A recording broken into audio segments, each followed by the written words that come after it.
sorry. Okay. Thank you. For those watching on video live stream, we apologize for the delay. We had technical difficulties. And as state statute requires public meetings to be live streamed, we couldn't start the meeting until we got that taken care of. So we are now live streaming, and I'll turn it over to Chair Wirtz. All right, thanks. So with that, we'll call the meeting to order and get started with a roll call. All right, welcome everybody. Chair Wirtz. Here. Vice Chair Spreen is absent this evening. Tony Bevel. Here. Ruth Ann Rusnak. I'm Here. Mike Smith. Here. Chris West. Present. And Tiffany Yant. Here. All right, very good. Thank you.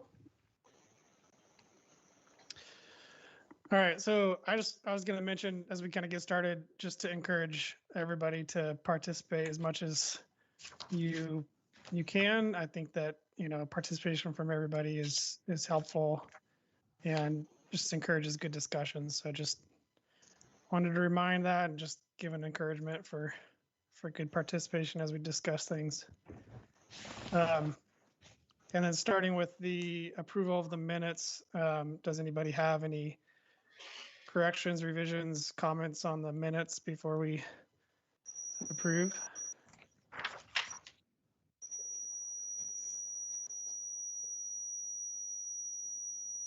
Look good to me.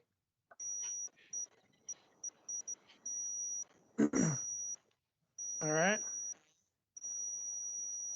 I can't remember. Do we do motions to approve minutes? So I'll move that we approve the minutes as presented. Second. Okay. Any discussion? All right. All in favor of the motion, say aye. Aye. Aye. And all opposed? None? All right. All right, so into business. Start with the SWOT SWOT report review.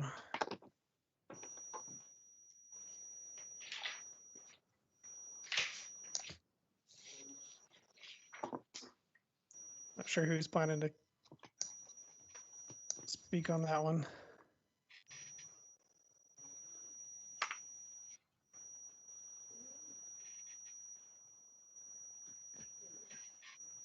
So this is the review that's going to go to City Council.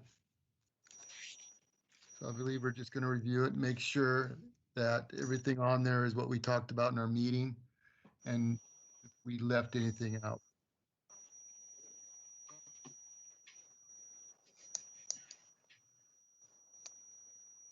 Are we all good with it? I looked at it. I didn't have any comments. All right. Well, doesn't sound like anyone has comments, so we can move on to the CIP process. right. Julia? Hello, good evening.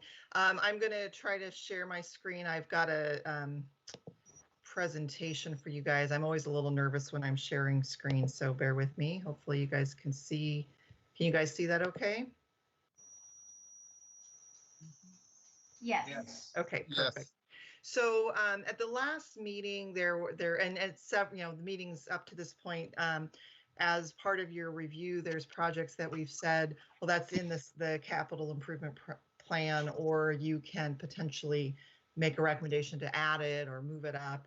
And it sounded like there wasn't a deep understanding of what that means and what that is. And so this probably isn't going to give you a deep understanding, but I wanted to give you an overview of what the process is. And so that's what I'm doing this evening. First off, the CIP is our capital improvement plan. It establishes and prioritizes and defines funding for capital projects to improve existing systems and develop new infrastructure. It promotes a better use of the city's limited financial resources, reduce costs, focuses priorities, and helps us coordinate. It's any capital project, so a lot of those are going to be new development, but it also could be maintenance projects that are large enough that they kind of rise to the level of being a capital project. The document, and I'm going to, after this meeting, I'm going to email Angie this presentation as well as a link to the most recently adopted CIP, so you can see that. I didn't want to send it to you and have you not have this orientation first, but the document is organized into sections. It starts with an executive summary. Section A is a listing of the 1-year capital improvement projects. Section B is the 5-year capital improvement projects, so everything within the 5 years that we think we'll be able to do. Section C is the 5-year maintenance operational project projects. So things that through Public Works's inventories and things like that, they've identified street maintenance projects that need to be done, those types of things. Those are on that list. And then Section D is basically everything that is within the realm of what we could consider as a capital project that we've identified to date. And I'll get to that in a second. So what's in it? We have transportation projects, and that's really what this committee is probably most interested in. It's going to be transportation capital projects, so really new construction. Maintenance projects, as I mentioned, like Public Works's street maintenance projects. We have also identified some pedestrian capital projects, and it could, although there isn't anything specifically identified right now, but it could include neighborhood traffic management and traffic calming projects. I'm not going to go into great detail on the rest because I don't know that you guys care quite so much, but it also includes utility infrastructure projects, so storm, water, sanitary, storm, sanitary, and water projects, both capital projects and maintenance projects. It also has general construction projects. So, for example, when we built the City Hall or the Art Center, those would be general construction capital projects, as well as parks and facilities projects. And it also can include any urban renewal agency projects, which we don't currently have any, but it's set up that we could have that. So the big question is, how are projects added? Their first, the first level is they're identified in master plans. So when we update our transportation system master plan, sanitary, storm, water, parks, those projects are identified in those plans, and then that sort of makes it into that big index, the section, oh gosh, I can't remember the section number, but the section of the TS or the CIP that includes all the projects. It also could come up through council goals. So as an example, the 99W pedestrian bridge, sort of elevated, not identified specifically in a plan, but was elevated. So there is a project in there for some level of planning and potentially construction of that. So it could come through the council goal process. And this is where you guys come in. It also can come through public input and or demonstrated need. So until this committee was formed, that was a little bit grayer of an area where staff would just hear complaints, concerns from the public, and would have to kind of make some recommendations, sort of make some judgment calls essentially on whether or not we would recommend forwarding it to the council through the process. So I think all of us are very thankful that we have this committee that can really be that best component for involving that public input. That's not to say that they won't have input in other ways outside of this committee, through the budget process, through the master plan development process. There could be all sorts of ways that the public has influence over what projects are in the CIP, but I think this committee is a really good first step. And then it's prioritized. So the projects are added based on those things that I just mentioned, and it's prioritized based on available funding. Do we have the money to do a project? Prior commitments. So we've got to make sure that we have the money to fund things that were already in process, that are already under construction, and we need to continue that construction process. We also look for efficient coordination of other projects. So for example, if we have a road improvement project that is critical, we might have a less critical stormwater project to take advantage of the efficiency so that we're not doing two projects at two separate times, that we're doing them all at the same time. So that's kind of the coordination process. And then an identified need. So if there's, through this process, something rises to the top, then that obviously helps in the prioritization. I'm going to pause there, take a breath. So the next question is the process that we use to update. And this is a little bit of a work in process, a work in progress. When I first started, it was really the budget process and the council goals, and we've kind of stepped back a little bit more and had a little bit more of an involved process. So I'm going to kind of go through what we're currently doing. So the first step is an internal review group, which is essentially usually myself, Bob Galati, the city engineer, who's also in this meeting, so he'll be able to answer any questions as well.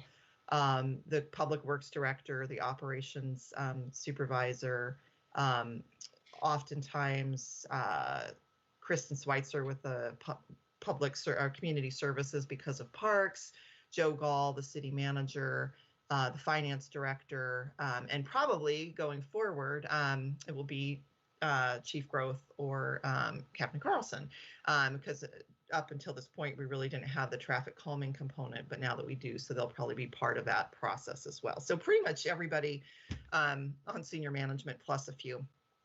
So we get together, we look at the projects, and we update the project. So the projects that are already in process, we look at those projects, see where we're at, whether or not we need to adjust the costs. We look at what our actual revenues are, and what the anticipated revenues are going to be through the year, and determine how much money we have left going into the next fiscal year. How much money do we have available after we've considered all the existing projects that we have in process, and we've considered the revenues that we expect to have? What do we think we have? And then we continue with those existing projects, finish them, and then we look at on our 5-year CIP, we look to the next year and see what of those we can do. And then we also do a little bit of a lens of, is there anything that needs to come up or go down based on the prioritization? And then basically we make a recommendation to the city council as part of their goal setting process, and they generally will give some additional input, head nod, what have you, and then we revise that and finalize it based on that council input, and then it is folded into the budget process, and then it is adopted with the budget in June. And the reason why it's folded into the budget process is, one, it's adopted, the 1-year CIP, because these are actually capitalized projects with specific funds. They have to be included in the budget. But it also staff time. So there's a certain amount of time that is charged to different projects. And so we need to know what projects, primarily engineering and public works, are going to be working on that are capital, that are not then coming from the general fund. That's a lot of information. I guess I'll pause there for questions. I do have some additional information on examples of what it looks like and things, but are there overarching questions? And I can't see anybody, so if you have a question, chime in, I guess. Julia, this is Mike. Yes. This is probably a you really should know this type question, but I'm not sure of the definition of capital in this sense. What makes a capital project versus non-capital? That's not that I should know that question, and it's not jumping to the top of my head. Bob, you might be able to give me a better technically correct answer than what I would say. Can you define capitalized capital project is something that increases the city's capital ownership value. So you can't, in comparison to a capitalized project, to a maintenance project, it doesn't add value to the city's overall holdings. When we extend a sanitary line, the value of that sanitary line is added to the city's value. It's capitalized. So when we do a capital improvement project, it's basically saying that we're increasing the value of the overall city's assets. Thanks, Bob. That's that. Yes. As soon as you said that, I'm like, yes, that's so finance cares a lot, and they have to actually like track these and report these through the, through the auditing process and things like that. And then there's a depreciation and things like that. Are there other questions? Go ahead. Are there other? Thank you. Okay. All right, so the next thing I just wanted to show you, and it's, again, I'm going to send you the document, and so I don't expect you to really be able to read this, but I wanted to kind of point out some things. And let me see if I can be smart enough to turn a little pointer on. Yay, I think I can, if I can get my cursor to work. Okay.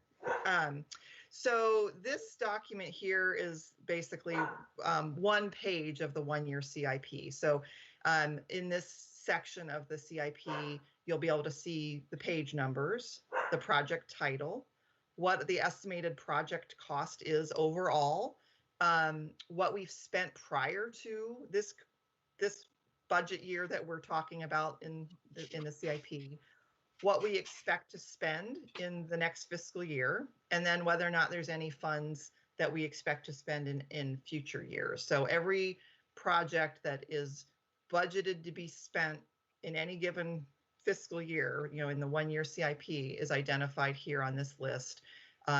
It's not to say it's 100%. Sometimes there's some overruns, sometimes there's some underruns, and so we true it up every year. But this is the listing of all those projects. And then I didn't mention, and I think it's important to mention that, so capital projects are funded through things that are usually not general fund.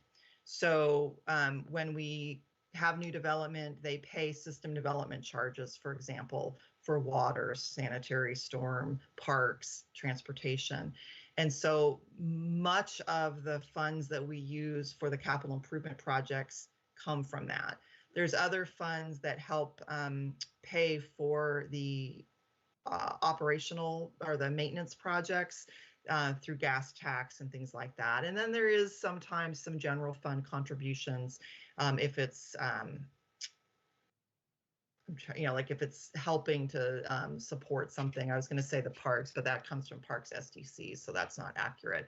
But so, and each one of those can only be spent on the fund that it's intended for. So we can't use water funds for transportation projects. So really what this group is focused on is transportation SDC, transportation development tax, which is a county fee that we collect and get to keep.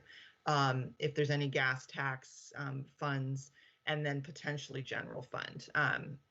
So that's kind of where the funding for the traffic safety committee improvements would likely come from. So this is the 1-year CIP, and then we also have a 5-year CIP, which is this reflected in this document. Again, don't expect you to be able to read it, but just want to highlight kind of what the elements are. The first column of this is how the project relates to a council goal. So council has their goals, and they wanted to see as they're prioritizing and moving forward a CIP, how projects relate to their council goals. So it might be economic development, infrastructure, livability, public safety, fiscal responsibility, or citizen engagement. Those are sort of the high level council goals. And so every project we want to be able to show is meeting one or more of those council goals. And then we have the projects. And then similar to what you saw with the 1-year CIP, we have what the original cost was, because sometimes it's less, sometimes it's more. So we want to be able to track and have that transparency. what the current estimated cost is, what we spent in prior years, and then this is where it differs from the 1 year, what we're expecting to spend this year, or in that year, as well as the subsequent 4 years and then beyond. And so you can see, for example, let's just go Pine Street Phase 2, that is identified for fiscal year 22-23. So as we get there, as we get closer, we'll then go through the process of seeing where we're at financially, seeing what we have money for. Sometimes we have projects that are identified and we have to move them further back because we don't have funds. And that's a signal to us that we need to review our system development charges, for example. We had an issue with that more with some storm issues. And so we're actually going to be updating our storm SDC to kind of figure out why we're not getting the money that we think we should be getting to fund some projects. But so that's kind of how the 5-year CIP goes. And not everything that's on the 5-year CIP is actually expected to be built within the 5 years. If we have good revenue, if we get grants, if there's, if we're able to really make things happen and things are efficient, we might be able to get everything on the 5-year CIP and more. What is more likely is that it's probably a little bit more aspirational and we're not actually going to be able to do everything and things get moved out. And we have to kind of look at that every year. And sometimes things just continue to get pushed out. So while it is on the 5-year CIP, it's not a firm commitment that it's going to be built in any given year. If it's on the 1-year CIP, it's a pretty good commitment because we have money, we know we have money, and it's budgeted. But on the 5-year CIP, this is really our intent. We really want to. We're working towards that, but it's not a 100%. And the last thing I wanted to show you is just within the document itself, all of the projects that we have that are other than the maintenance projects, because they change and that's more public works that's managed, but anything that's come from the council goals or master plans, basically we have a page. Everyone has its own page and it's organized by category. So all the transportation projects, all the pedestrian projects, all the stormwater projects are in their own section.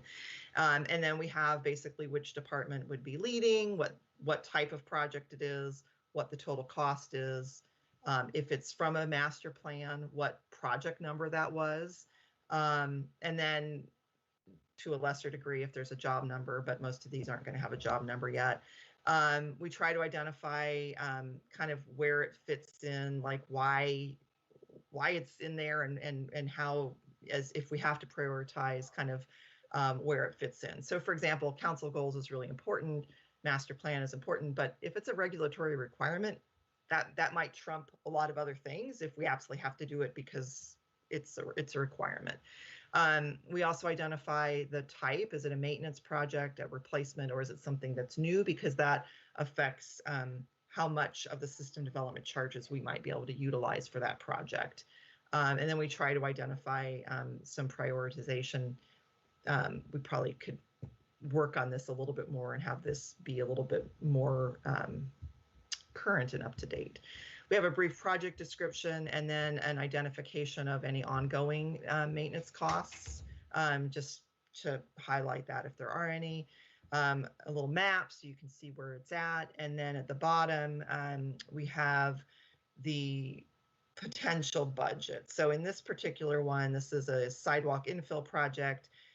We identified it's about $17,000, a little over $17,000, but it's out there. It's not even on the 5-year CIP because it's not there, but at least you can see it's in the plan where it's at. And that way people can say, I want to move this up, or, I think this is a higher priority. And so there might be things that come to you guys that we say it's in the CIP, but it's not on the 5-year CIP, or it is on the 5-year CIP, but it's year 4. So we want you to understand where it's at. And then ultimately you guys can make recommendations to move things up or move things down. Up until now, we haven't had a really interactive public prioritization process. But it's very likely that now with this committee that we will be able to fold you guys in a little bit more, especially as we're trying to prioritize some transportation projects. Still have to kind of flesh that out because we haven't gone through that process yet. And so this other one is just another example, so you can see kind of how it works if there's, mainly the funding piece where it's like we've identified a portion of this in the 1-year CIP, and it's going to be transportation development tax funds, and then we've got funding that's in outer years as well. So that's a lot of information, a really high level orientation to the document, and hopefully with this presentation and this PowerPoint and then me sending you a link to the document, it will make more sense as you're reviewing everything. Any questions, or Bob, is there anything that I missed that you want to make sure I touch on? I don't think I've got any other additions to this, other than to say that we, being Julia and I, or even Jeff in this case, or John, don't have the individual authority to make any decision on what gets put into the CIP schedule, priority ranking, or anything like that. That really is much at a higher level. All we do is generate the information that somebody else can utilize to make that priority ranking. So we can't promise anything relative to what somebody's desire is, other than to, take it up and say, here it is, here's what's been said. Chris, do you have a question? Yeah, Julie, on the second to last slide, were those listed by priority? On both the 5-year and the... No. Okay, No. because I just was curious if they were or weren't, so. No. All right. That would be, wow, that would be an interesting exercise. It's hard enough to update it. I can't imagine trying to update it by priority, because that may change year to year, but yeah, no, it's not.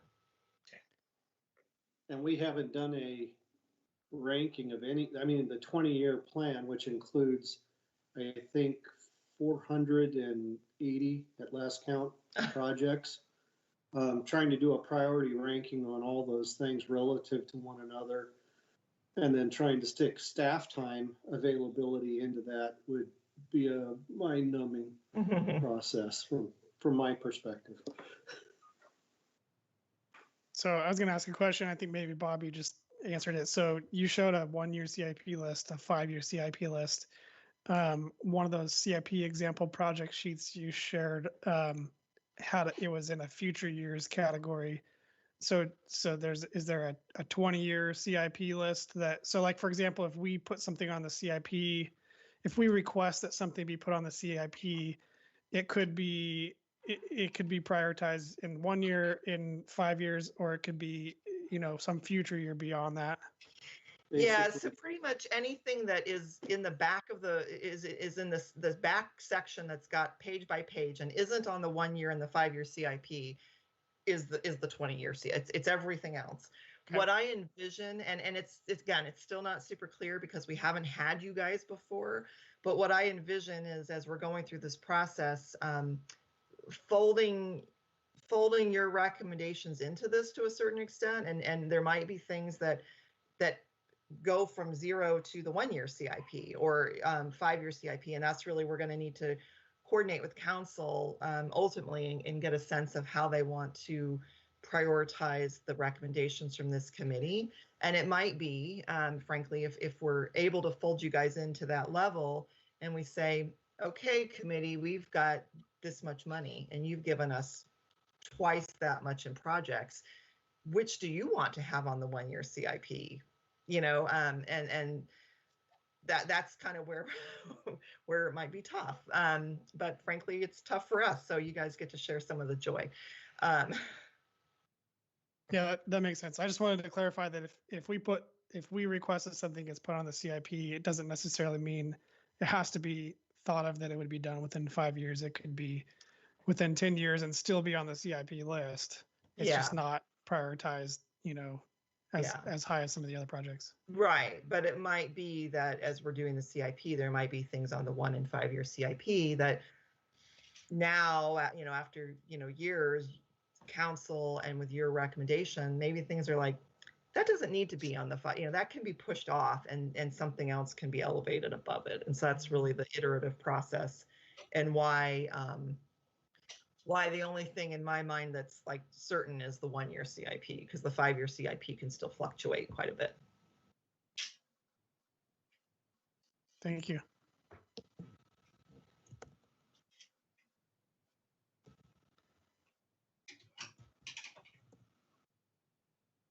All right, are we ready to move on? Yeah, I believe so. Thank All you. right. Yeah, thank you very much for sharing. So it looks like next on the list, we're going to move into issues and complaints and start with the review tracking sheet. Is there anything in particular on the tracking sheet that anybody would like to speak to?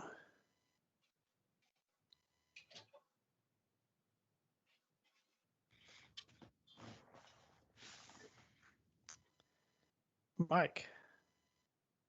And maybe I missed this on the 20003, the flashing crosswalk sign at Sunset and Timbrell. Had we heard before that there was that there is a single lane roundabout plan there via the CIP? We had heard about that. Okay, I just missed that. Sorry.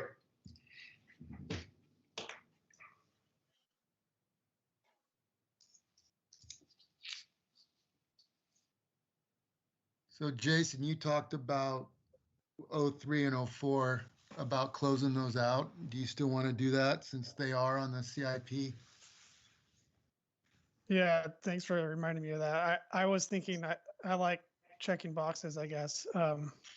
So 03 and 04 are similar to a couple from last month that we closed out because they were the action was that we recommended that they be put on the capital improvement project list. And I think that those two have a similar recommendation. And so maybe we can, through a simple action, switch those over from pending to closed.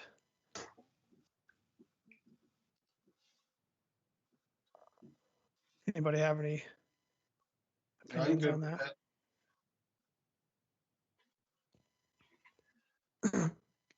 Can we do that with a simple motion and take care of them?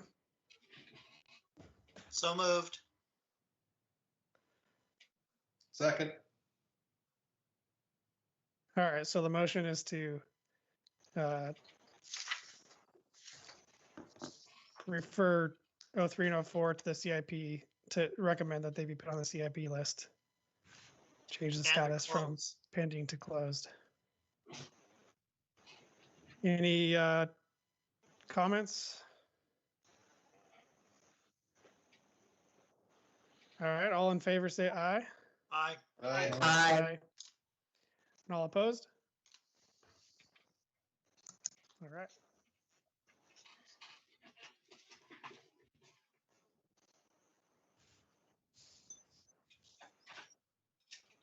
All right, so should we, let's see, move on to, so we've got a handful of follow-ups. One, the flashing crosswalk sign at Sunset and Timbrell. Oh, those are the two we just talked about. Got it. So 007, update on process for signs.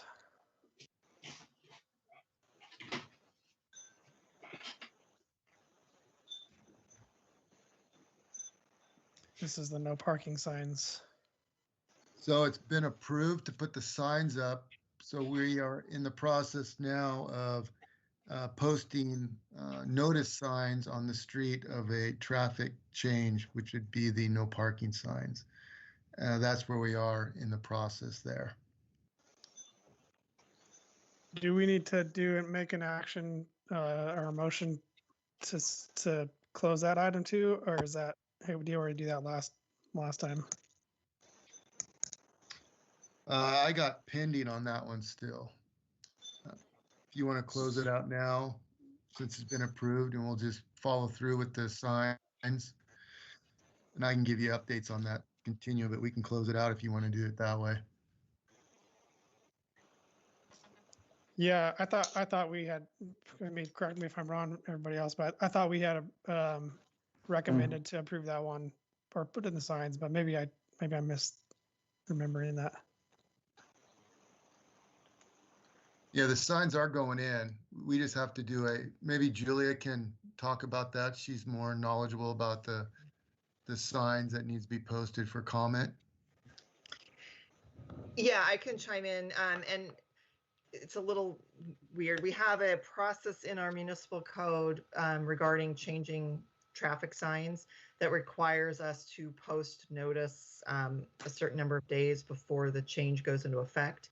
And I believe it also requires us to allow people, just to kind of give people notice, and then if they have issues or concerns, an opportunity to raise them. And so we were a little bit like, oh, wait, we got this traffic safety committee now, and they're going through this process, but we didn't post signs. So going forward, we've got it all figured out that we'll be posting signs before you guys actually make, before it comes to you and you guys make a decision to kind of say, hey, this is what's being considered. So you have that, that information. In this instance, that didn't happen before you guys did it. So we need to get the signs up. And yes, Captain Carlson, I will get you the signs and get them posted. The question, I guess, about closing it out is there's a chance that people may have issues and want to provide some input that you want to further consider. And so you might not want to close it out yet. I guess that's up to you guys. Ultimately, so. But I would say it feels unfinished to me until the signs, until we posted the notices. Does that notice apply when you put in a stop sign as well? Like on that neighborhood that's east of? I'm not 100% certain. But it's less of a, people don't like to lose their parking.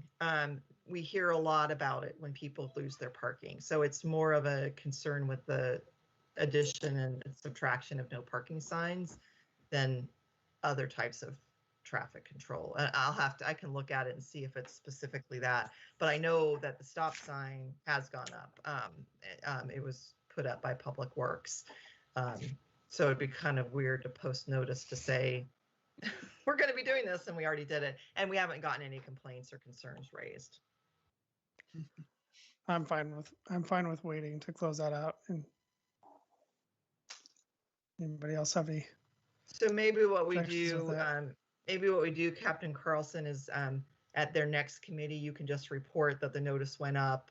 We didn't get any complaints or concerns raised, and you guys can close it out. Or if you just get this influx of things, maybe then you can hash out and make sure that you're certain of the decision that you previously made. Yeah, that works. So we'll just pend it till next meeting.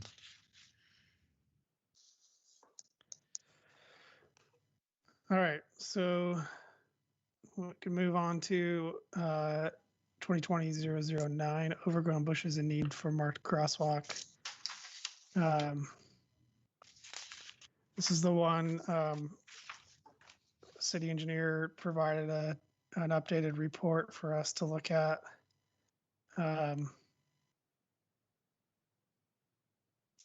Bob, do you want to give a 30-second summary, or does anybody? Yeah, maybe we'll start there. I can give you a rundown of what I think. The issue is going to be strictly on the eastbound lane coming from a roundabout towards the school property. And in the pictures, you can actually see the Douglas fir and the cedar trees all lining the road. Typically, we wouldn't have those type of trees as street trees. We wouldn't have them that close. So when you look at it and you're driving down the road towards the intersection, you effectively have a nice solid wall of wood between your site of the crossing.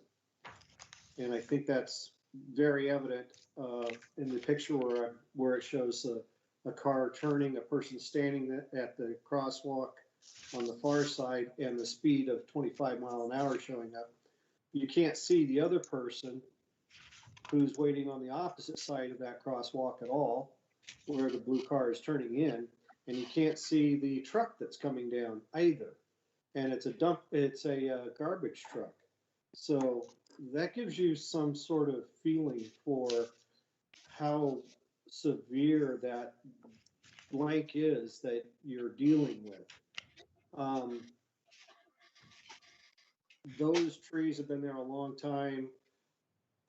Don't know if anybody wants them taken out. If it was me and I had my druthers, I would take them out. But given the sensitive nature towards trees in the community, my recommendation is to provide signage the way I've shown it on the attached aerial, showing you how I place all the signage and striping signs and things like that, stripes, and reconfigure the crosswalk to make it more evident of where people are supposed to go and where the cars need to stop to allow for pedestrian crossings. In lieu of all this signage and striping, you basically need to take the trees out. So if you're going to leave the trees in, I would suggest that you put up enough signage and striping for the eastbound lane to make it safe so that people going around the corner, driving around the corner, making that right-hand turn, basically have the ability to see anybody who's coming out of the crossing.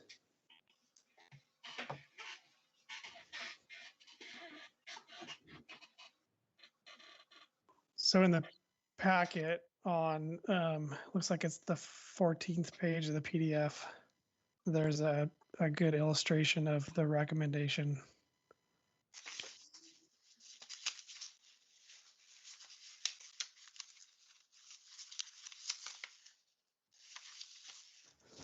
So any discussion on this? Any thoughts from anyone?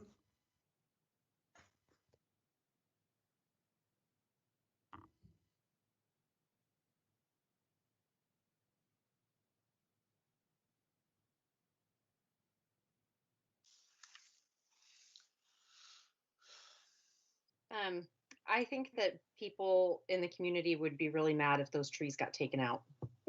Because, like Bob said, they've got a lot of feelings about trees in Sherwood. So I would kind of think that maybe just putting signs to watch for pedestrians would hopefully work.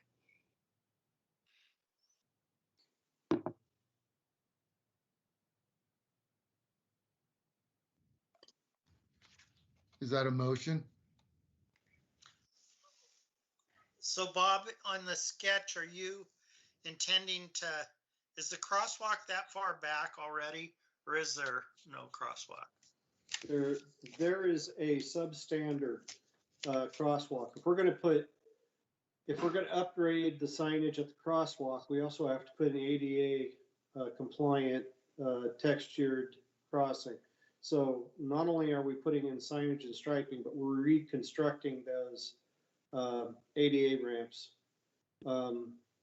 That's probably a $3,000 or $4,000 ticket item right there just to do those two ADA ramps. Tear them out, rebuild them, and put them back according to the federal codes and requirements, and then signage on top of that. Bob, when I look at the street view, it looks like they have truncated domes at the ramps. Do you know if the slopes don't meet standard?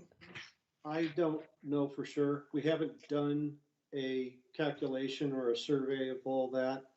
But the pictures that I have, that I took of this stuff, the truncated domes that they have in there are not the right color. So having just truncated domes isn't just the only thing. You also have to have the right color, which is the yellow. So they aren't compliant.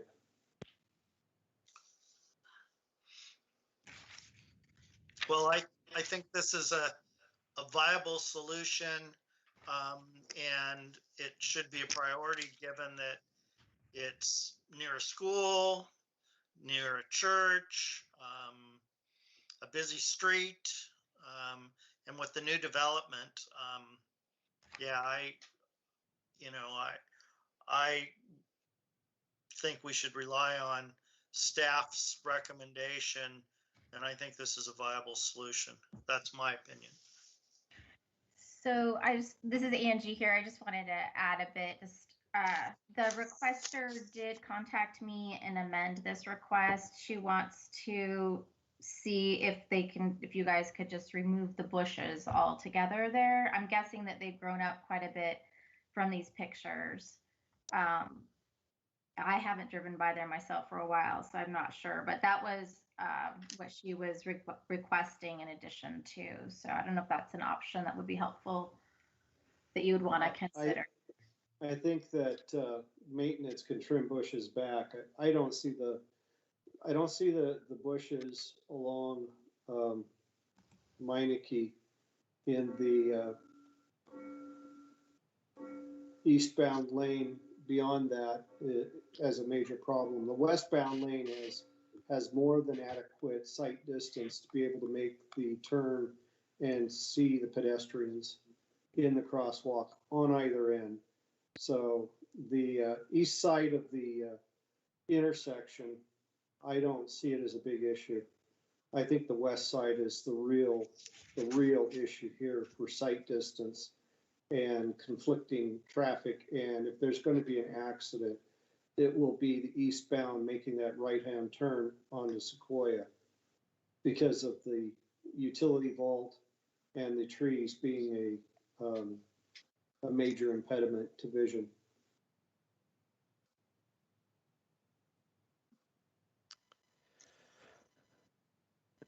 I like the concept that Bob came up with. I support it. I would, if a motion gets made, I would recommend that the ADA ramps be evaluated, and I would, with that, I would like to make sure that the city feels it's necessary to meet compliance to replace the truncated domes. If they meet all of the requirements, that be part of the recommendation.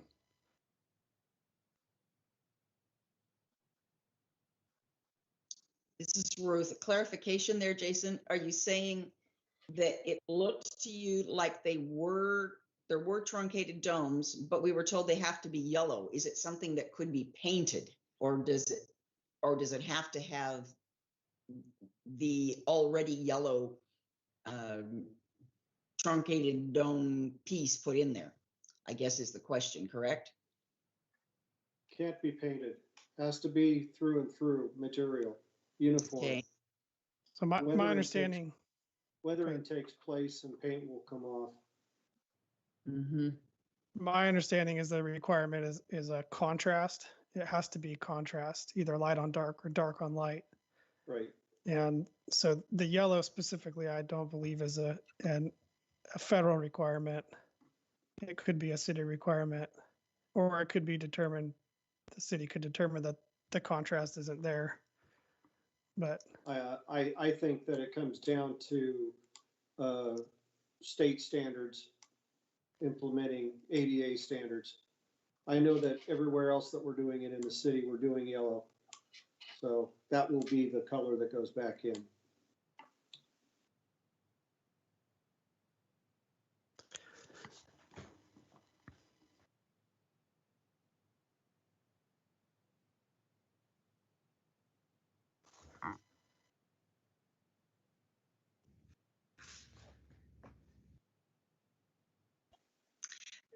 Question, it seems to me that we have not spent a lot of our budget.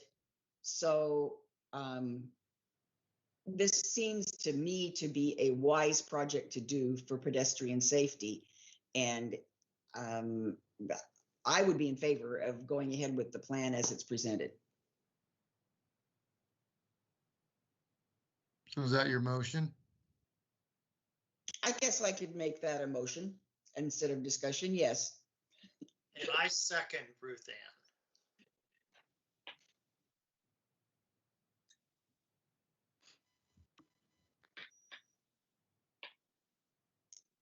Any comments, thoughts?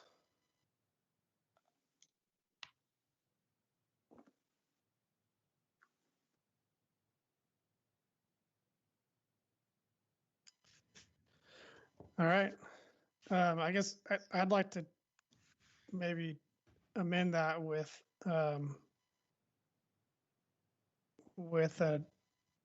inspection, that an inspection of the ADA ramps be completed prior to executing the proposed changes, just to verify the current ADA ramps that do or do not meet standard.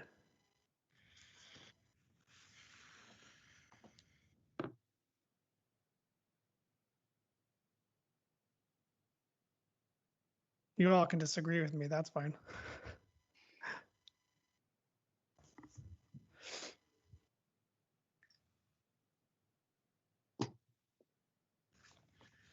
All right. I guess that Ruth one. here. Go ahead. Bob, was that you that did the inspection already and did the plan on that intersection? Yes, that was all my work. And I guess I trust that Bob would have told us I trust that he knows what's required, I guess is what I'm saying. Why should we make him go out and look again?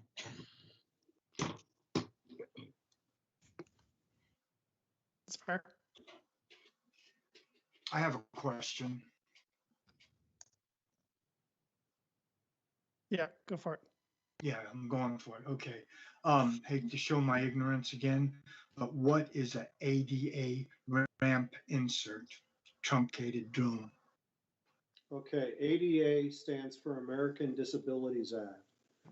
And that is a federal act whereby they set standards for construction standards for public and private developments that meet, what they've come up with as requirements so that people with disabilities, visual, in a wheelchair, walker, whatever, can traverse the public area safely. It gives them clues. When a truncated dome is basically a waffle pattern, a round waffle pattern that is elevated from the grade. The cones are maybe a quarter inch, maybe a little bit higher than that, from the smooth surface of the surrounding concrete, and it gives somebody who is visually impaired but still can walk with a tactile cane that allows them to feel the difference, that you can tell where it is. And if you don't have an impairment that is to the level where you can't feel the difference, you can see it visually by the color differentiation, the hue differentiation. So that's when I start saying ADA, those are all prescribed requirements. Thanks. Good explanation. All right, so we have a motion that was seconded on the table. Any other comments before we vote?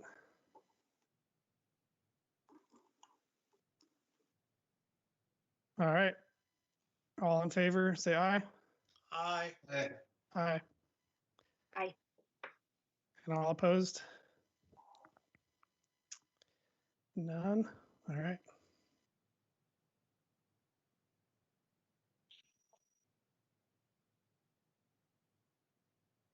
So now we move on to streetlights at Sunset and Lad Hill. And this is another follow-up one.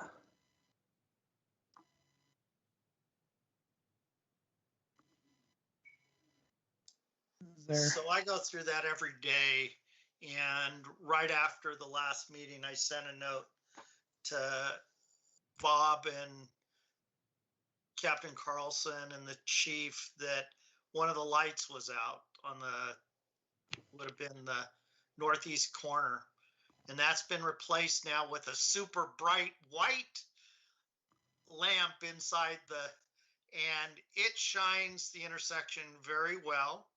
I think a bright light on the adjacent corner to the southeast would be great. It has the same lamp, the old-fashioned lamp style. There isn't any lights directly on the other side. No Cobra headlights like the other street lights, but it's a lot more well lit today than it was when this complaint came. The light that got replaced there, you can see the development's brick wall with the name on it. It shows up nice and bright. So at least that corner is well lit. It's the southwest corner that is not lit great from my assessment going through it every morning at 6.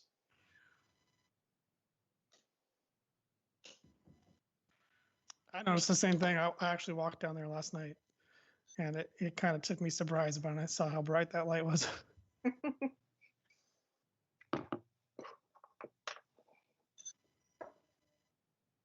So I guess the question is, do we feel like the issue's been resolved with that, or do we want to do more? If I might, this is Bob again.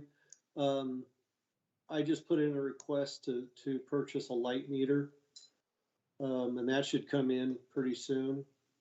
What I'd like to offer up is that I go and check out some of these intersections where these complaints have come in, and we check the lighting levels on all 4 corners with the light meter, and I'll come back and tell you whether or not it's meeting the criteria. Because right now you're trying to guess whether it meets criteria or not, and saying that I think it needs a light. If it needs a light, the numbers would tell us so, and we can support it that way. If the numbers don't match up, then that gives you an indication of really what the lighting levels are typically for intersection lighting, and maybe we need to talk to Public Works about changing the lighting criteria to a different luminaire or something like that, which would be a standard that the city could look at. Sort of a 2-step process. I wouldn't necessarily put it to bed at this point in time. Give us a little more time to go back and review stuff with, do a technical review of this stuff and see how we can, if we need to make it better, we can make it better. And if it doesn't, what's causing the angst, and how does that, can we do something that would make it better in the future? And maybe change the standard that we're working with a little bit. I like it. This is Ruth. It seems to me in the minutes there was reference for that intersection as well to find out whether the city owned and maintains those lights, or whether PGE owns and maintains those lights, or if it's a combination of the two. Since we had one of the lights replaced, I don't know if that question was answered. It could have been that the city went and replaced the light. It could be that the city made a request to PGE to come in and replace the light. I'd have to go back into the inventory mapping for that intersection to find out which lights are owned by the city under which scenario, and report back. Yeah, and the point of the question is, could we just go ahead and change the other light once you get your light meter reading? And I guess if we have to ask PGE to do it, we just ask PGE to do it. So maybe my question is moot. I think that changing light systems, intensities, and what we're looking at technically is changing the color intensity of the light to a brighter light, say 4,000 Kelvin, where a lot of cities are using 3,000 Kelvin as a light intensity because it is not as harsh. It's more yellowish in color versus the bright white, which people have problems with, appear to have problems with. And we've done the 4,000 Kelvin and actually had to go back and change it out on Oregon Street because we made it look like the high school football field during a game. Really lit it up really well, but it made life miserable for the people around it. Those are questions that we'll have to come up with and see how it works. Bob, Again, we can get PGE to change lights out if we want to come up with a standard that they'll work with, but that goes through Public Works. Bob, is that as simple as, is it as simple as just changing a light bulb? I think it's more complicated than that, but I don't know that people. It is much more complicated than that, mainly because right now you don't get light bulbs anymore. The Cobra Head lights are the sodium halide lights that are some of the older ones that, they're an actual light bulb. They don't replace them with those. They are LEDs right now. And that's a complete system change out, which costs a lot more money than just replacing a light bulb. And the city doesn't necessarily do that. We'll contract with somebody to do it for us. And usually it'll be PGE and we'll pay them back for it. So, not a simple process.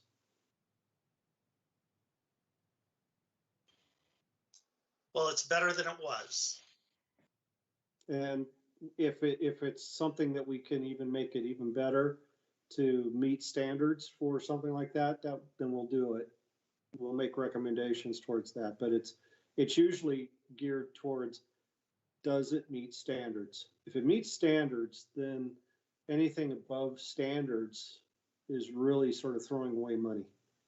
And I'm pretty sure the city doesn't have that type of funding just to make things top notch or go above that, because then you start getting into different problems.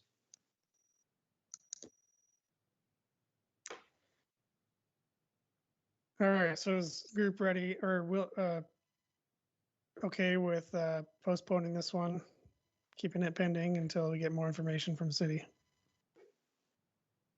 Yes. All right.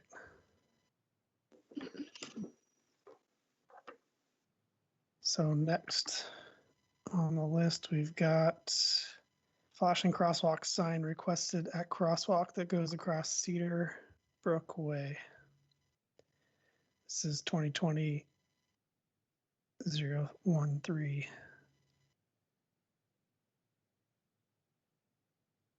And this one didn't come with any pictures or anything like that. Is this the crosswalk? Does anybody know if this is the crosswalk that is adjacent to the roundabout? It is. As you come up Meineke to the roundabout, Cedar Brook Way is that first right. So it's the north leg of the roundabout, the crosswalk that goes there. Yes. Yeah.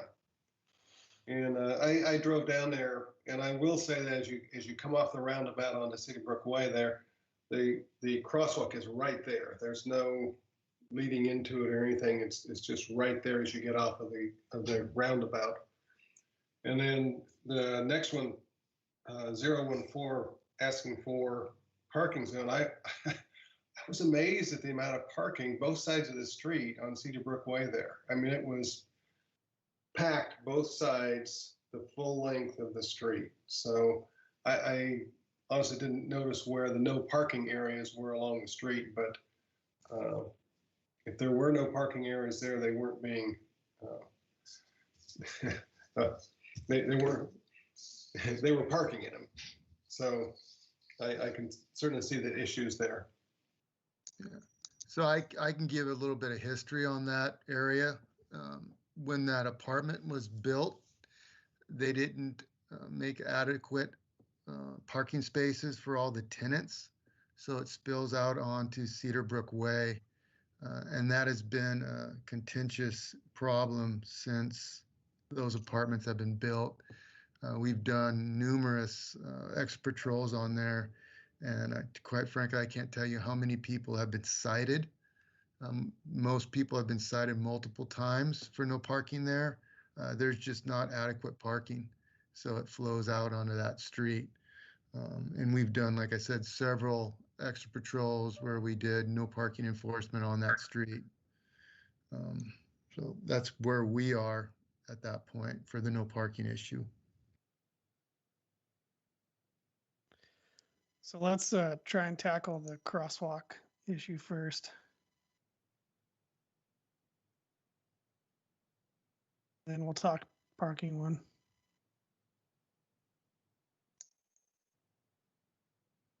The request is for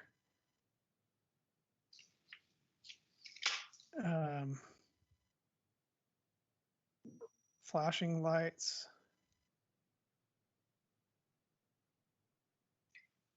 Just, if I may, just a quick question for Bob. Bob, I'm sure you're familiar with that intersection there. What are your thoughts regarding flashing crosswalk signs or any other options that might be available that make more sense?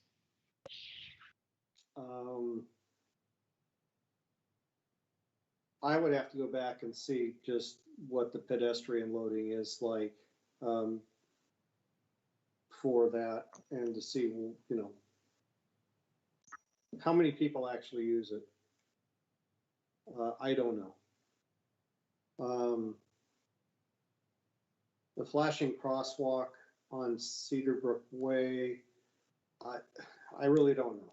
Sorry. Not enough information for me to make a recommendation or even a guess at this point.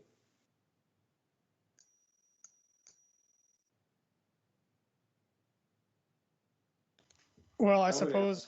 Have we had any complaints, John, from the citizens about this, or is this the first one?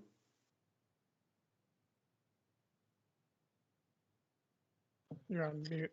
I know years ago, a while ago, there were issues where people came to council and raised concerns about the pedestrian crossing in that area. I don't know if there's been anything recently, but I know that was definitely discussed a while back. It was the street trees, and the street trees got removed. Yeah, I think it was lots of things, but that was the solution at the time. Yeah, we're talking about the Cedar Brook crossing there, correct? Well, Correct, by the roundabout. It depends on which way the pedestrian traffic flows. Are you talking about the one that can cross Meineke Way that keeps going down? No. Or the one that crosses Cedar Brook on the south side? Yeah. Or the one that north crosses side. Cedar Brook Way on the north side of the roundabout?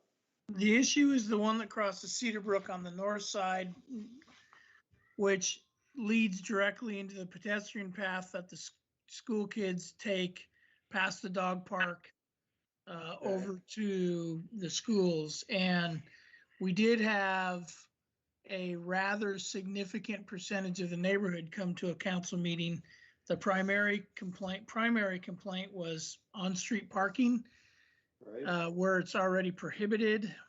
They asked us to address that. They also asked us to address the visibility issue for that crosswalk and the general speeding and traffic behavior in the area. We addressed all three of those with extra patrol, wrote a fairly significant number of parking citations for those that were not obeying the no parking signs. There was a couple street trees removed in response to the complaints about visibility, and there was extra patrol provided at the crosswalk. And then, of course, as is the case with any other school-connected pedestrian crosswalk, it's a non-issue now because there haven't been kids going to school. But that has been, at least to some extent, addressed. I remember when I saw this complaint come in, my first response was that we had really already addressed that. Now, if there's something about, I think I saw curb paintings or crosswalk paintings, that we'd have to check into that to see if the paint's fading or whatever. But as far as the main complaint, that's kind of the recap on what we did. We invested significant time and resources because there were several problems there. And the reports we got from the neighborhood was it made quite a difference.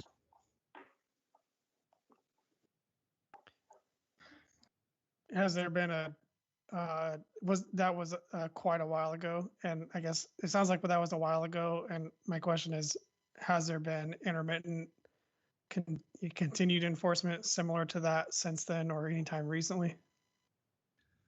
Yes, we have continuous enforcement up there. We haven't had a focus patrol up there since 2019, but we definitely have a presence up there on a continuous basis because it's always been a problem of the no parking.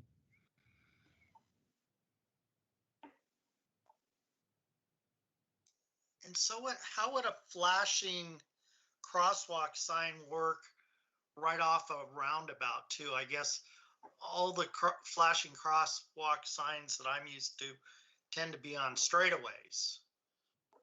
And if I'm understanding the location to the north of that roundabout,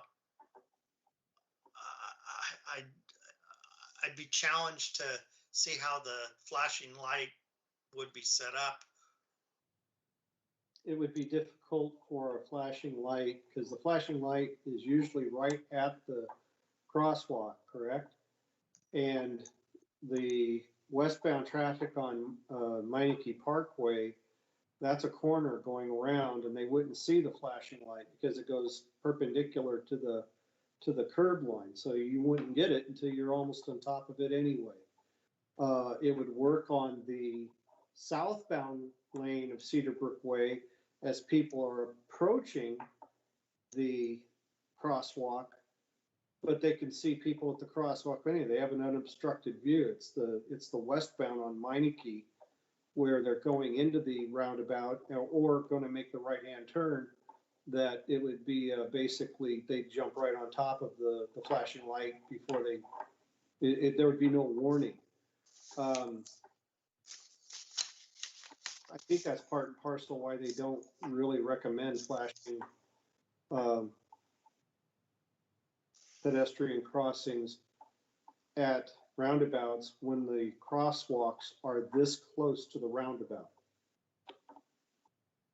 because there is no ability to effectively warn people of the crossing on the corner.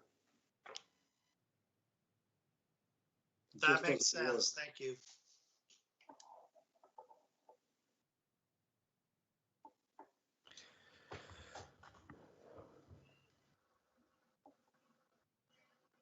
Well, I'm not sure. I feel like we could make a decision with the information that we have today.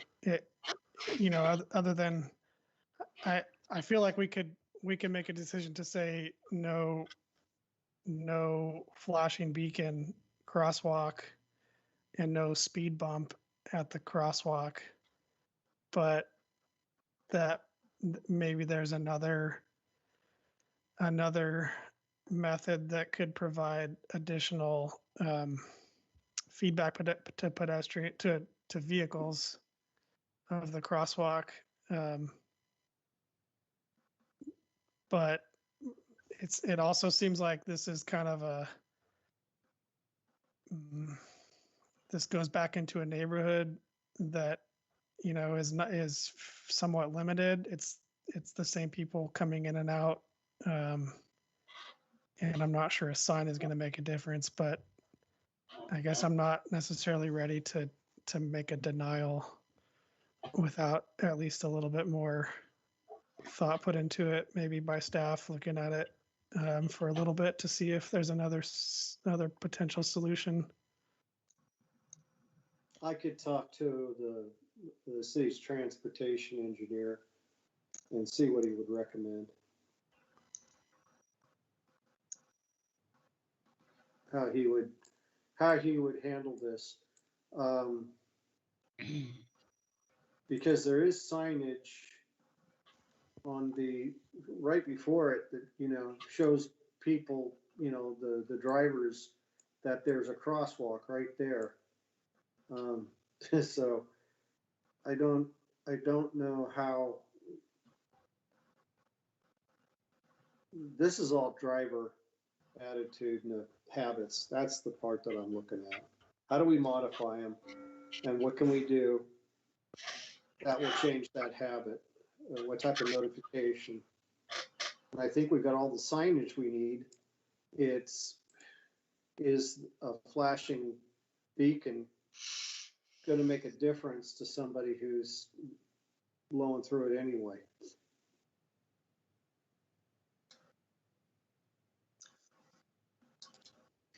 The other thing to keep in mind there is that's a very residential traffic point. To my knowledge, there's very little opportunity for cut through, right? So drivers aren't going to come off of 99W and go along Cedarbrook, which is fairly congested with parking, to make their way into the Vineyards neighborhood or the dental office or whatever, when they can go another 100 yards and turn right on a signalized major open intersection to get to where they're going to go in a lot easier way.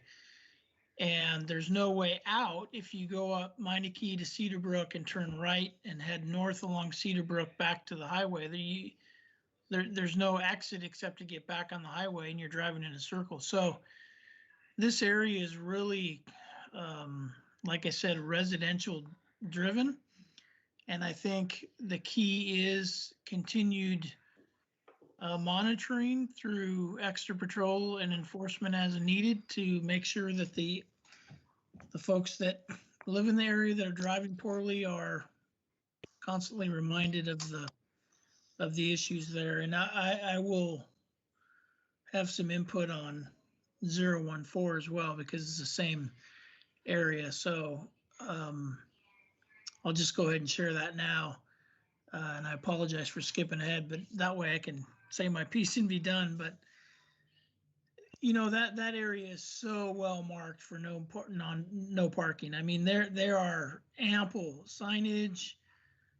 As I said, we've been down this road before. It's very well marked. We sent very strong messages earlier in 2000. So it was summer, fall of 2019, maybe a little bleed over into the first part of 2020. And because it's a major apartment complex, there's probably a little bit more transient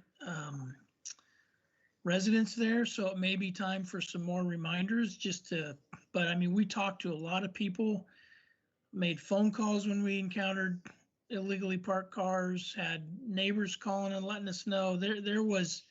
It was the topic of conversation for several weeks. Then, as Captain Carlson said, we continued that presence several months afterwards. So it may just be time where we need to kind of get in there and do that again. Here's the thing with painting curbs, and I'm sure Bob was going to tell you this as well. Painting curbs is like putting a stack of dollar bills on the sidewalk. As soon as the wind blows, the money's gone, and then you have to put another stack there. It's incredibly expensive to paint curbs, and then what you've done is now you've just committed to repainting them on at least an annual basis because the paint fades, wears off, gets scraped off, whatever the case may be. And in a situation where you have a no parking area that's so well marked, it's just, my recommendation would be it wouldn't be worth the resources that would be spent to paint those curves. And then you're just adding more work to the public works crew to have to go out there and keep repainting them. It's not a very popular move. So that's all for me. If I could just add a little bit, because I'm looking at Street View right now, going around the corner. There's a double street light at the island near the crosswalk, so it's got adequate lighting. There's a stripe, there's a pedestrian striping crossing. There's pedestrian crossing signage in front of the pedestrian crosswalk. There is one street tree near that crosswalk, but that got removed.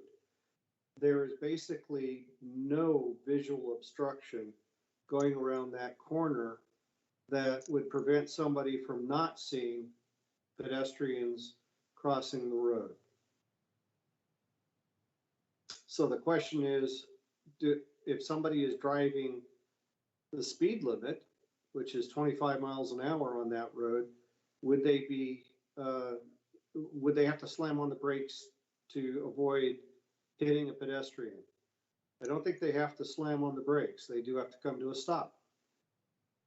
So the question is it excessive speed that's causing this? And no amount of signage is going to stop somebody from speeding if that's their driving habit. So I agree with John and going out and doing some focused patrols to get some people to slow down going around that corner. The only people who are doing that live there. It isn't flow through traffic. There's no other reason for anybody to go down there except those who live there. So that's what I see.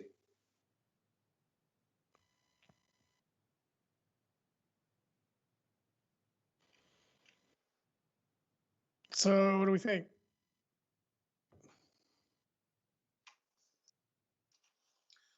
I say a little more staff, but just to have Bob talk to the transportation guy, but I'm struggling that there's a solution besides enforcement.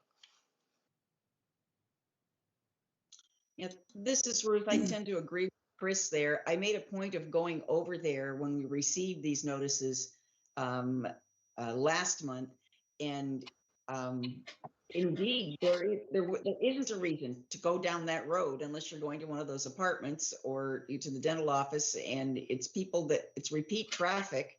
I think you're right, Chris, that it's enforcement, that there isn't much else to do. And maybe we need, maybe we need to contact management of the apartment complex to let their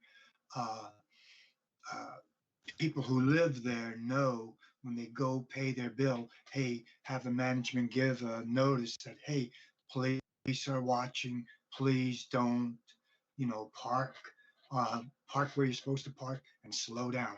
Simple as that. Yeah, that's already been done a couple times. Well, maybe reinforcement. But practical question, how many people pay their bill that way these days? Doesn't most people send a check from their checking account, or send a digital check from their checking account? It's a great idea, Tony, but I'm not sure how many people have that face-to-face contact with the management. Well, the regular, maybe it's time to think outside the box. So I think that there potentially could be a solution to encourage slower speeds at the roundabout. And I think that Bob might get some ideas in talking to the traffic engineer but I think we're going to find that they're going to be quite expensive because it will probably end up, suggestions will be, actual physical concrete being placed to tighten that curve, and then balancing that with whatever turning movements vehicles need to be able to make, larger vehicles and all that. So I think that there could be a solution, but I just think it's going to be quite expensive. I would be okay with recommending continued enforcement at this point, and then maybe a little bit of effort to maybe just kind of talk with the traffic engineer and see if somebody can come up with an out of the box idea that's not going to cost a couple $100,000.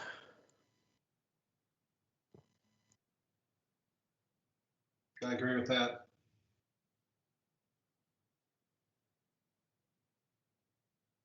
Okay, well, should I make that a motion?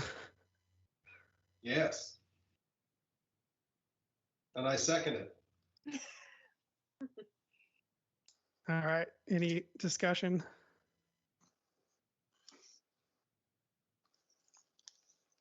Bob, are you okay with that? Oh, yeah. I don't have a problem looking at these things at all. All right, all in favor, say aye. Aye. Aye. Aye. Aye. And all opposed? All right. Now we've got the next one, which is the parking in the same area along that stretch from the roundabout north. Sounds like we've kind of gotten staff's feedback on this. It sounds like it's a continual problem, and I did have one thought as we were kind of listening to you guys talk through some of the issues. This very likely could be a non-starter and may not even be physically possible to do, but it looks like maybe the road is too narrow for parking on both sides. Is that correct, Bob? That's why there's no parking signs on one side of the road.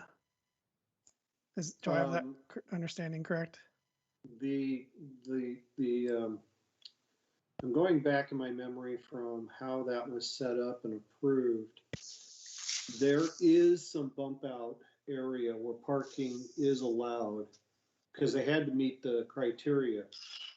What we're getting into is people are parking outside those bump out areas. The roadway is set at a minimum width. And that was a PUD, I think.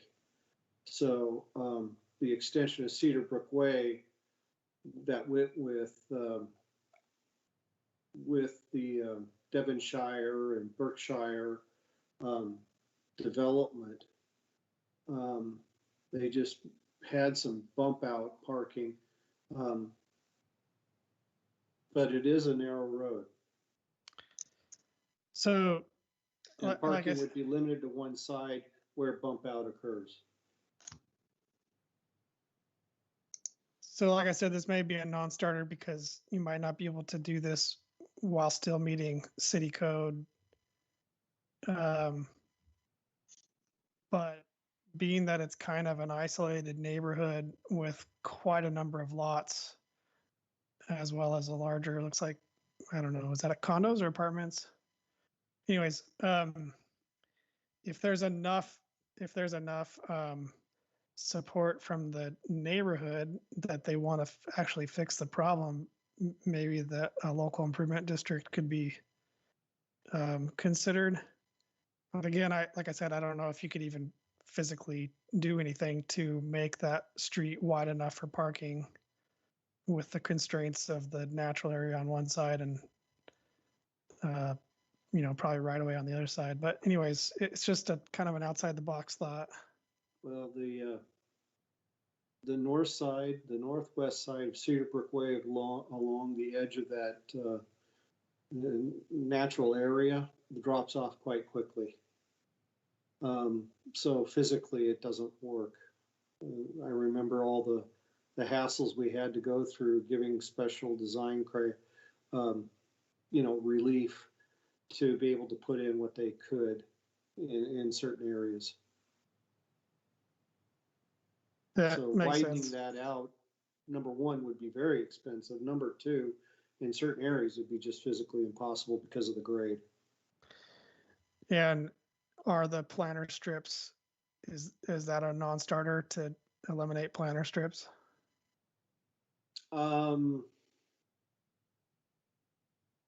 It's not a non-starter, but that isn't typically what the citizens of the city and that they want. And I don't know if it's wide I don't enough. know how we go about doing that. And even if we did, if we were open to that, I don't think the planter strip is wide enough for a parking space, is it? No, it's 4.5 feet. Well, not by itself, but if you eliminated the planter strip, you might gain enough width to allow parking on both sides. Mm. Well, parking would have to be at least 8 foot. So you could get 4.5 feet out using the planter strip. You still have to come up with another 3.5 feet. Yeah, I'm not sure it's possible. It was just kind of a thought, and I know it would be quite expensive, but if it's a big enough issue for people, maybe they're willing to pay. You can get rid of the planter strip on both sides. No trees at all along that roadway. That would give you your 4.5. That'd give you your parking lane. You just don't have any trees. No green space, no foliage. I guess I would be concerned about that because it's contrary to any of our standards at all, and that's probably going to be something that would have to go through some sort of review process of beyond just this group. I mean, if something you want to explore a little bit more, we certainly can, but it's not. There will be certainly some cost, and I'm not even sure from a legality standpoint that we could do that, but we could look into that.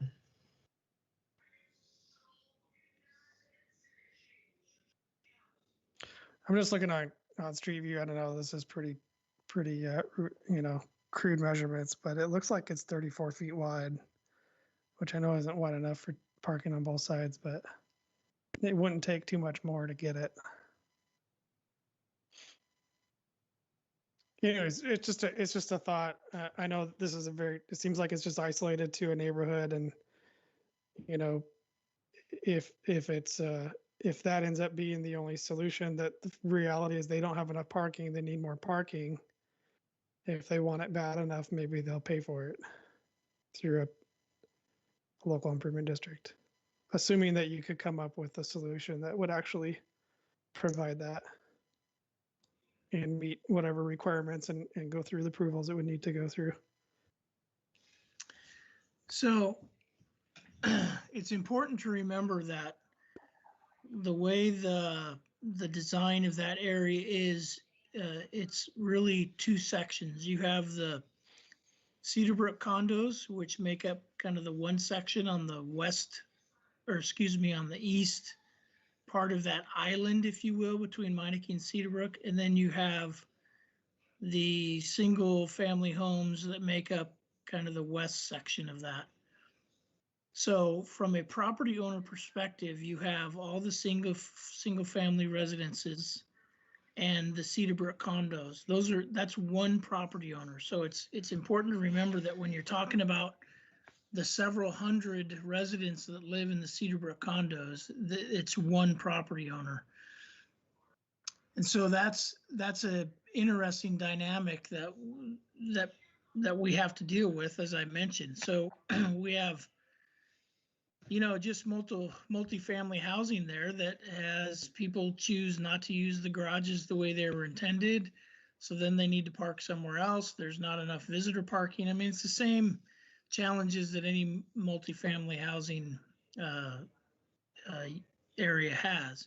So we work with the owners, the management, both community development does and the police department does at different times, and code compliance, and talks about making sure people are using the garages for parking and not as storage units, which will alleviate some of the parking, on-street parking needs and parking lot issues.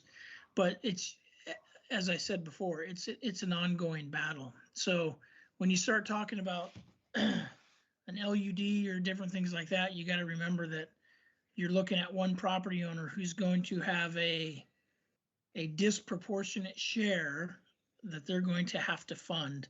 And as a result of that, they're probably not going to be interested in that.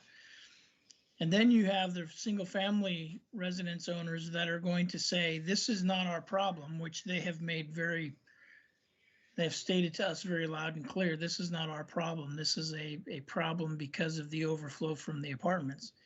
And factually speaking, that's what the evidence suggests. And so this is just an ongoing management thing for all of us to deal with. And we're prepared to do that. And we can reach out to the management again, but I'm not trying to be, quote Debbie Downer, but I just want everybody to have a very good understanding of the dynamics at play here. So when you start talking about types of options that may work in different types of residential neighborhoods or different types of areas, they may not be as feasible here.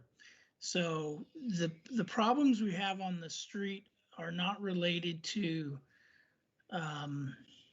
normal traffic problems. We occasionally get the speeding complaint, especially closer to the roundabout and the sidewalk, or the crosswalk, excuse me.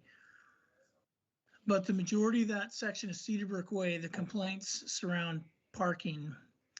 And the only time visibility comes up is when somebody parks in an illegal manner, thus creating a visibility issue. We have not received any complaints that I can recall this evening that you can't drive down that street because of the areas where there's people parking on both sides of the street. I've driven through there ample times, and quite frankly, that serves as a traffic calming. So having cars parked on both sides of the street, either at the same time or alternating side, we know is an actual traffic calming solution. And so I think that helps with that. But that's not the issue that we're dealing with there. The issue we're dealing with there is just people parking where they're supposed to, and they're not being adequate parking. And that's really kind of the nexus for what we've got. And we're not going to fix that by making the street wider or anything else. We're just going to have to continually manage that just because of the nature of multifamily housing. Those folks come home from work, they need to park somewhere. And it's a challenge to them. We've spoken to dozens of them, and that's the frustration they express is they come home, and if they happen to get home a little bit late, there's no place to park in the lot. And so then they have to find on-street parking, and there's very few of those. And sometimes they have to go clear over to the other side of Meineke to park into one of the business lots and then walk home. So it's just, like I said, it's just the challenge we have there.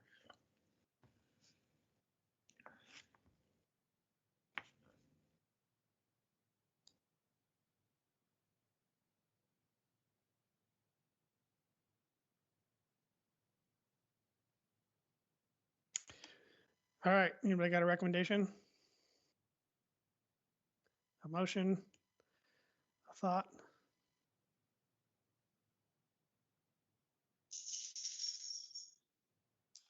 My gut is deny. Besides enforcement for the parking, which we've already discussed for 013. But in terms of the action they're asking for,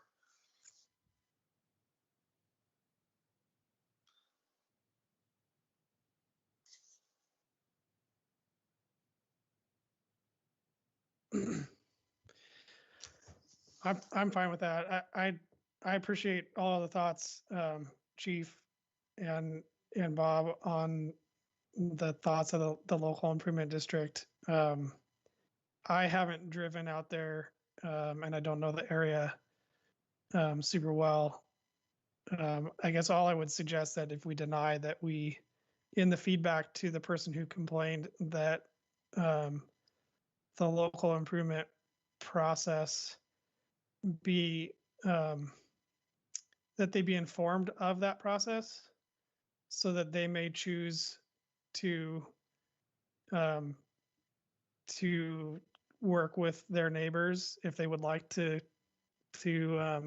get enough people behind it to at least get the city to look into it to see if there is a potential solution to fix parking, because it sounds like the reality is there just is not enough parking. They need more parking.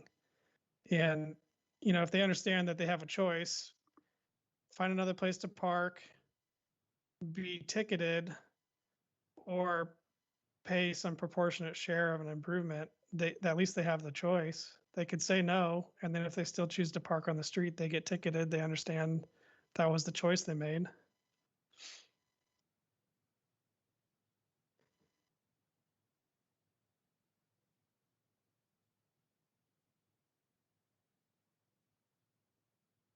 This is Ruth. I guess I don't know how we can really word that. And I guess I'm just really not in favor of trying to put that in there, because it would be a huge project to somehow make more parking.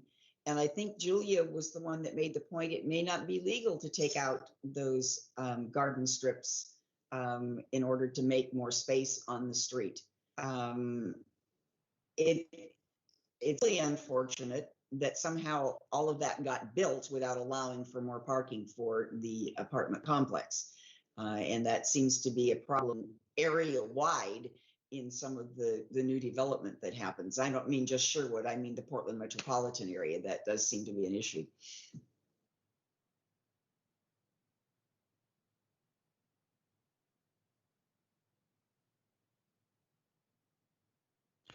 That's a good thought. I just didn't necessarily want to be the one to say that the project's too big or too small for people's pocketbooks.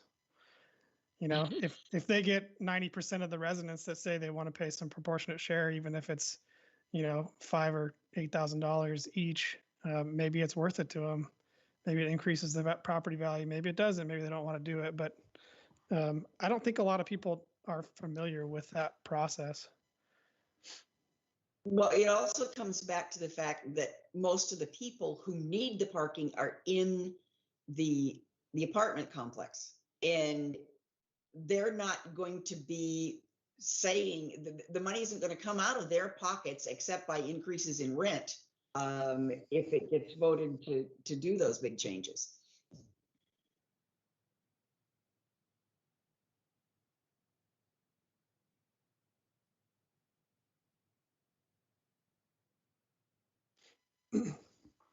Mike, Tiffany, Tony, thoughts? Group kind of feeling like just denial is where we want to head? Yeah, I think a denial with just continued enforcement is the way I'd go. Yeah, I agree. I have a question. I mean, has the police department or the city contacted the business across the way on Meineke, how they feel about having the Cedar Brook Apartments residents parking over there in the off business hours? I mean, that sounds like, I don't know, the only feasible solution. I mean, the people who live there at Cedar Brook need a place to park. It's not on the street. It's not on Berkshire. It's not on Cedar Brook. So where can they go? Across the street? I don't know. Yeah, we've also researched that and reached out to that business owner, the red brick business there. And he was not in favor of that. He was not going to open it up to apartment residents. You know, we already tried that.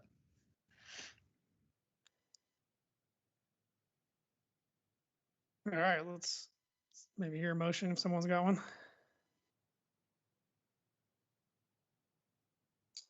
I move that we deny this request and just continue with the parking enforcement as planned. I'll second. Any discussion?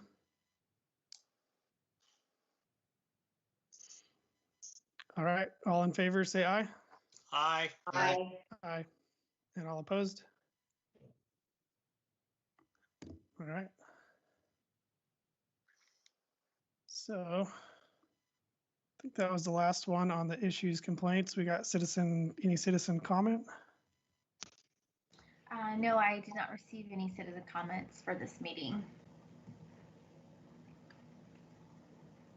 All right, that was the end of the agenda. Does anybody have anything brief for any non-agenda items? Anything? Got to get out.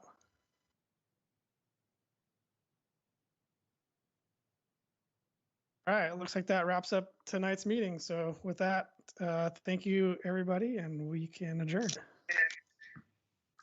Bye, everybody. Aye. Thanks. Thank you. Night.